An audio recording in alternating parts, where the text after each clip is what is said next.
Have you ever thought that magnets can levitate things? If that is true, how is it possible? Let's see.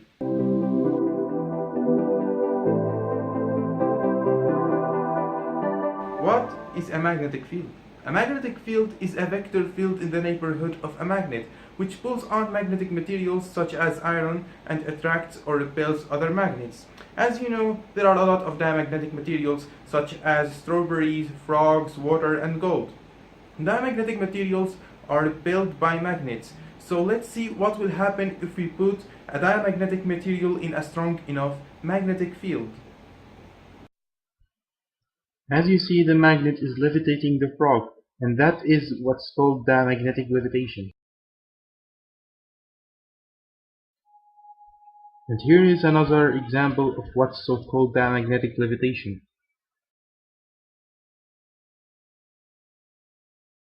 First of all, there are two things you need to know. The first one is that this experiment doesn't work when you use an old bar magnet. In order to conduct this experiment, you need a very strong magnet whose magnetic field strength is at least 16 Tesla.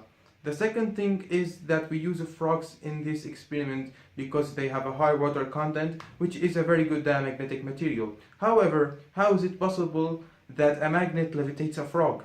We all know that everything in the world is made up of billions of minute particles called the atoms. So when we put a frog that is also made up of atoms in a strong magnetic field, the electrons that orbit around the central nucleus will change their motion in order to oppose the external influence.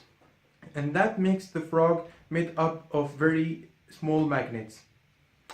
As you know, there is that principle law of nature that says whenever you change something settled, the reaction will be negative.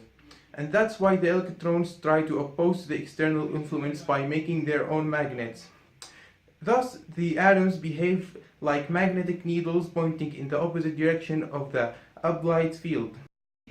The like poles of both the magnetized atoms and the large magnet will push each other away, so these atoms are repelled by the large magnet. This force which is directed upwards will overcome the force of the gravity that is directed downwards, and that's why the frog floats.